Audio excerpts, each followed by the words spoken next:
Hello and welcome to Unit 10 on Project Delivery, in which the project nears its close and the fully localized product will soon be delivered to the client. In this unit, we'll consider the role of linguistic quality assessment and methods for implementing these checks in the CAT tool environment. We'll follow the project life cycle through to the delivery of the product to the client and discuss the need for processes to handle any client feedback or required amendments. Once the client is satisfied that the project brief has been fulfilled, we'll learn about calculating the final invoice and the project gross margin. Finally, we'll discuss the necessary step of cleaning up our translation memory during maintenance, as well as reflecting on the overall success of the project in terms of a SWOT analysis. As discussed in earlier units, quality assurance is an overall approach to anticipating and avoiding errors or quality problems at any stage of the project, whereas linguistic quality assessment is a quality check which is performed on the final output in order to determine its overall quality level based on predefined parameters. As a final step in the project life cycle, this is not necessarily something that will be included in every project. It's a step which the client may request in order to verify the quality of the overall product, or it's likely to be included in any project which is working to the international standards relating to the provision of a language service. This may be performed by the original localization agency, or, at times, the client may ask an independent assessor to handle the process. According to the International Standard for Quality Management Systems, the ISO 9001, quality can be defined by the ability to satisfy customers and the intended and unintended impact on relevant interested parties. The quality of products and services includes not only their intended function and performance, but also their perceived value and benefit to the customer. So linguistic quality assessment aims to assess translation quality by defining common error categories which impact on the translation's capacity to satisfy the brief, the project stakeholders, and the customer's needs. The use of such an error typology is the current standard approach to assessing the quality of a target text. In 2015, TAUS, the Language Data Network, further developed its existing error typology, the TAUS Dynamic Quality Framework, or DQF, and combined it with another existing common error typology, the Multidimensional Quality Metrics, or MQM, to produce an error typology which assesses translations on the basis of the most commonly encountered types of errors. These are grouped into categories, subcategories, and severity levels. The general recommendation is to use no more than 4 severity levels for errors noted, although the typology itself details 5 in total. Critical errors are those that may carry health, safety, legal or financial implications. They may violate geopolitical usage guidelines or damage the company's reputation. They could cause the application to crash or negatively modify or misrepresent the functionality of a product or service, or perhaps they may be seen as offensive. Major errors may confuse or mislead the user or hinder proper use of the product or service due to significant change in meaning or because errors appear in a visible or important part of the content. Minor errors don't lead to a loss of meaning and wouldn't confuse or mislead the user, but they would be noticed. They would decrease the stylistic quality, fluency or clarity, or they would make the content less appealing. Neutral errors can be used to log additional information, problems or changes to be made that don't count as errors.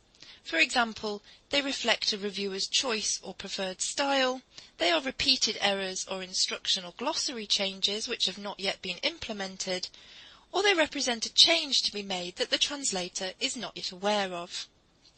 And finally, kudos are used to praise for exceptional achievement. The defined error categories and subcategories are related to accuracy, in which the target text does not accurately reflect the source text, allowing for any differences authorized by the specifications. This may include addition, where the target text includes text not present in the source, or omission, where content is missing from the translation that is present in the source. It may include mistranslation, where the target content does not accurately represent the source content. It could also include overtranslation, in which the target text is more specific than the source text, or undertranslation, where the target text is less specific than the source text. Furthermore, it can include untranslated text and an improper exact TM match, in which a translation is provided as an exact match from a translation memory system, but is actually incorrect. Another category is fluency, denoted here in our screenshot as language, which describes issues related to the form or content of a text, irrespective as to whether it's a translation or not. And its subcategories would then include punctuation, spelling, grammar, grammatical register, as well as inconsistency, which was discussed in Unit 9, and links or cross-reference checks, as well as character encoding checks. The terminology category ensures that a term or domain-specific word is not translated with a term other than the one expected for that domain, or one that has been otherwise specified in a terminology database. This includes terms which are inconsistent with the contents of the term base, or that the use of terminology has been inconsistent throughout the text. The style category assesses whether the text has any stylistic problems, such as awkwardness or a lack of idiomatic content. It also assesses whether style has been used consistently in relation to company styles or third-party styles which may have been required by the project brief.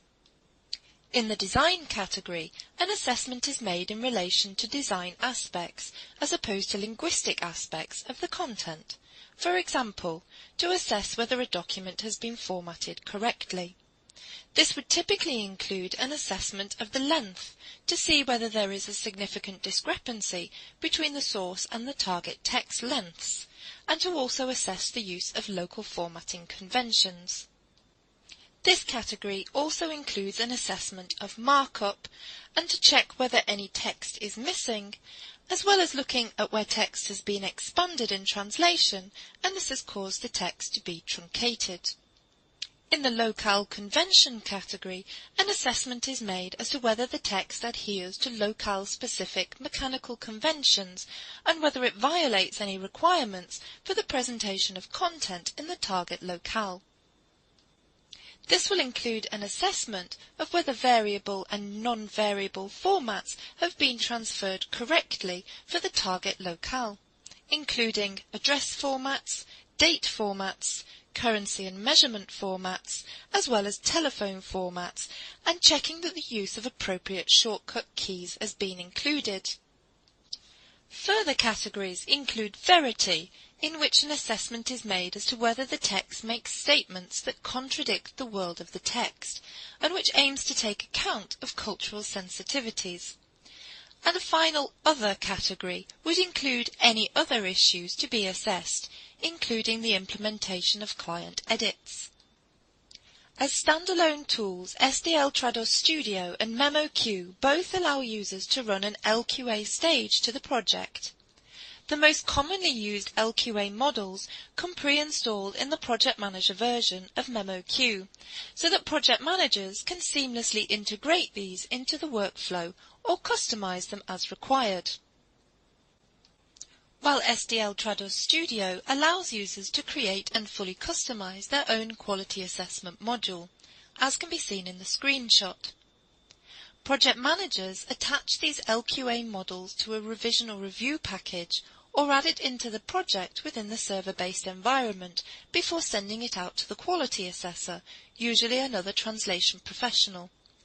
For each error marked on the revision XLIF, the quality assessor will be asked to categorize the error and its severity, and they may also be asked to provide more information in the form of comments so that the original translator can better understand the feedback that they receive. Each error can be programmed to receive penalty points, or the LQA process without penalty points can offer users feedback regarding whether they have passed or failed the quality assessment. The errors are stored in the XLIF along with the assessor's comments, and the translation segment status will be changed to rejected, as in the standard revision process.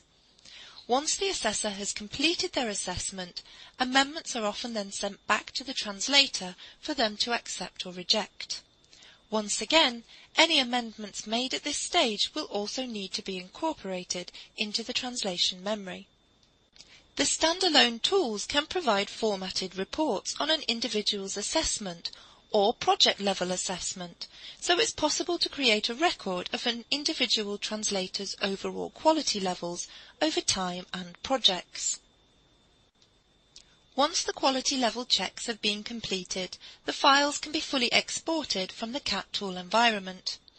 The CAT tool will apply the project settings, layout tags, and other information to construct the files in the same format as that in which they were originally imported. Using these exported files in their native format, the localization engineer and their team can start to rebuild the final product. In software and media localization projects, this will involve engineering work to ensure that all files are constructed and linked together in the necessary manner, as well as incorporating a functionality and user experience testing phase. In other types of localization projects, this stage may incorporate desktop publishing work to reformat or adjust the layout of the final product. On completion, the quality manager and/or the project manager will then spot check the files as a final check for compliance with the project brief. Finally, the files can be delivered to the client. It's essential to ensure that processes are in place to handle client queries or amendments, and this should include a means of recording the feedback, recommended actions for addressing this, and details on their implementation and further follow-up with the client. If amendments are made to the text at this stage, it is possible to re-import the target files into the CAT tool as a review file and to update the XLIF. The segments containing amendments will once again be marked as rejected, and the changes will have been automatically integrated in a different colour. The amendments can then be accepted, the translation memory can be updated, and the target files can be re-exported. After the client has reviewed the localized materials and any requested amendments have been implemented, this is the best opportunity to maintain the translation memory. Maintenance of a translation memory aims then to reflect these amendments and to tidy up the memory, removing any unwanted or duplicated segments which may have been generated during the translation and quality assurance stages. Tidying up the memory may involve removing data such as dates and numbers, which can be easily copied again using the copy source to target command when translating, to remove any layout tags, which may lower the percentage of the match if the layout of the text has been updated by the time it is next translated. And it will also remove empty or duplicate segments or other unwanted information as required. During translation, and depending on the translation memory update settings, it is possible that duplicate segments may be stored in the translation. These memory update settings can be adjusted in some CAT tools to ensure that edits made to translated segments will overwrite the original translation stored. However, there may be instances where the update settings will allow each edit to be stored as a new and separate translation unit. The aim of maintenance is to finely tune the translation memory to increase the likelihood of finding useful matches during the next translation session. It also helps to keep the file size down on large translation memories. Managing linguistic resources in this way can be seen as part of quality assurance, as it ensures that the stored units are of high quality to begin with. Remember our garbage in, garbage out principle? If there are errors or inaccuracies stored in the translation memory, then these will potentially be eternalized and repeated the next time the memory is used.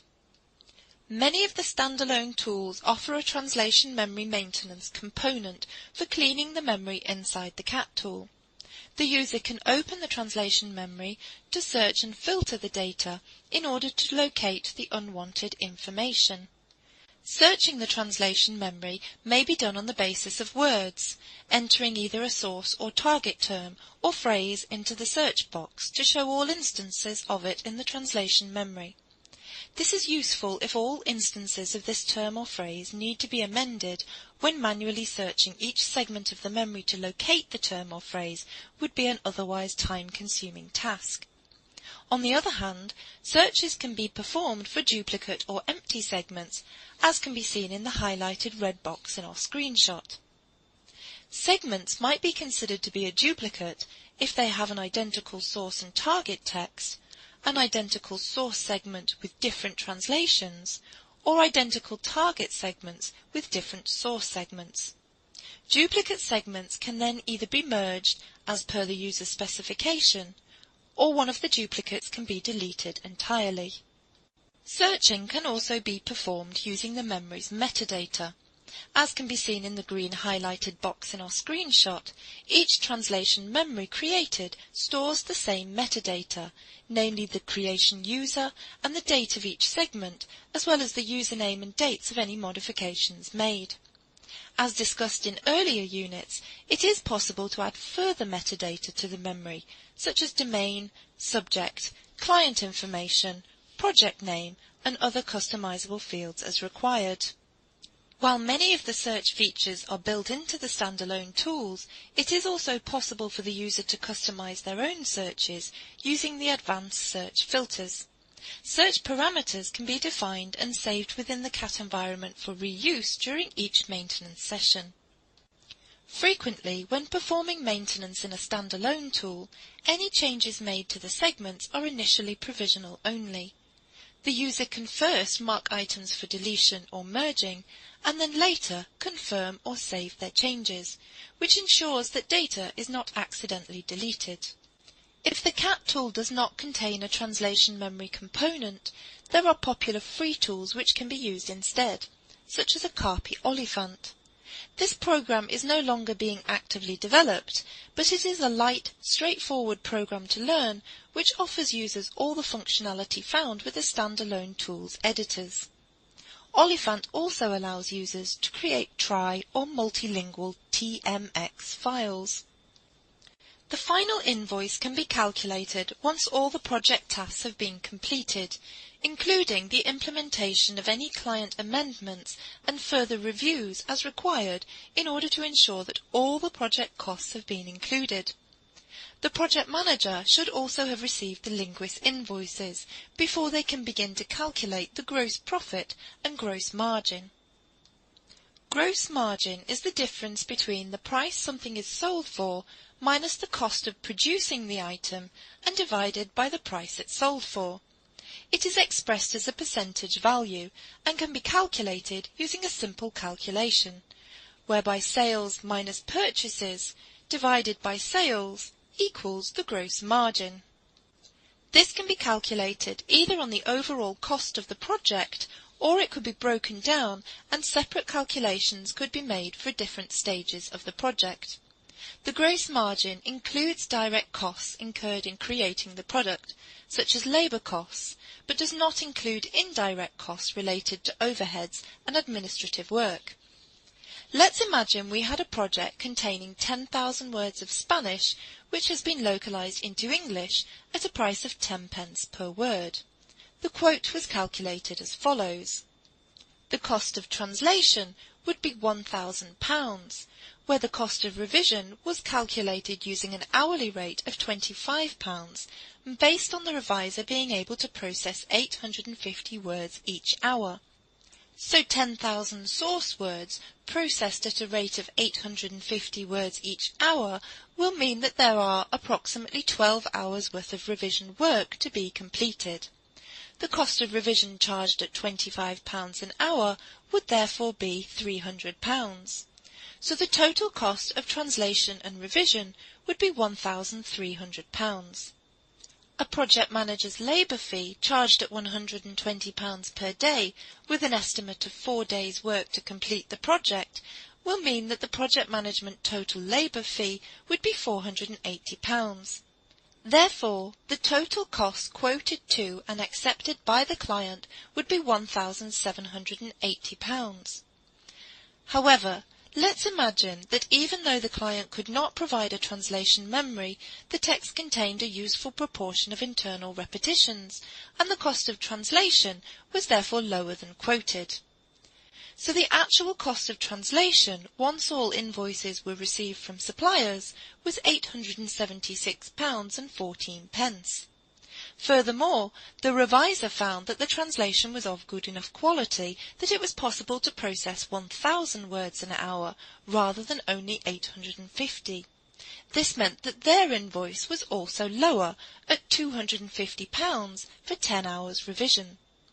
The required desktop publishing work was also less complex than originally anticipated in the costings, so the project management work was completed in 3 days instead of 4. So the actual cost of translation plus the actual cost of revision was £876.14 plus £250, giving a total of £1,126.14. With a project management labour fee of £360, the overall cost of the project was then £1,486.14. So to calculate the gross margin, we could say that 1,780 minus £1,486.14 divided by the original quote of 1,780 leads to a figure of 0.16508. Expressed as a percentage, this gives us a 16.5% gross margin. This gross margin is then used to assess the overall health and successful management of each project. Finally, after each project, it's important to spend some time reflecting on the overall success of the project and to identify any lessons which can be learned in order to improve the localization process. This type of evaluation may take place either in the form of a meeting or a report, or it may even involve a personal reflection by the project workers themselves. This reflective practice can break down each stage of the project and consider it in terms of its strength, weaknesses, opportunities and threats, or SWOT analysis as it's known. Strengths and weaknesses tend to relate to internal factors which can positively or negatively impact on the project, such as an individual's skills and abilities. Threats and opportunities tend to relate to external factors and even environmental factors which can impact on the project. Every individual team member and every company has a finite amount of resources. SWOT analysis aims to help them make best use of these resources in order to maximize the company's output and profit level. When looking for weaknesses, we are not looking to blame any individual for these. We are looking for the critical improvements which can be made to ensure that a business is competitive. Current weaknesses can and should be identified and turned into future strengths. Threats might also be considered as risks, such as changes to regulatory environments. SWOT analysis can help to identify these risks and put in place measures for addressing the risk should it occur.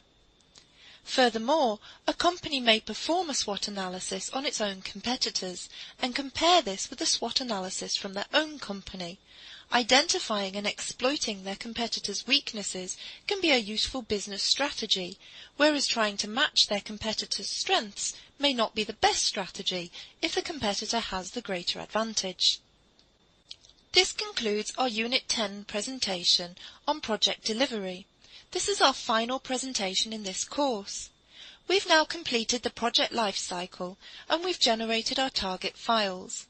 In the cloud-based tools, this usually involves downloading the localized version of the original file format from the tool. Depending on the tool in question, this may be referred to as the target, completed, or translated file. We hope that this course has provided you with a valuable insight into the process of localization, as well as the tools used to produce the localized product. You should now download the Unit 10 guided exploration questions relating to the activities discussed in this unit and explore the features used for translation memory maintenance and producing the final invoice. When you are ready, please navigate to the Moodle course page area and click the link to start the final quiz.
This concludes our Unit 10 presentation on project delivery. This is our final presentation in this course. We've now completed the project lifecycle and we've generated our target files. In the cloud-based tools, this usually involves downloading the localized version of the original file format from the tool. Depending on the tool in question, this may be referred to as the target, completed, or translated file. We hope that this course has provided you with a valuable insight into the process of localization, as well as the tools used to produce the localized product. You should now download the Unit 10 guided exploration questions relating to the activities discussed in this unit and explore the features used for translation memory maintenance and producing the final invoice. When you are ready, please navigate to the Moodle course page area and click the link to start the final quiz.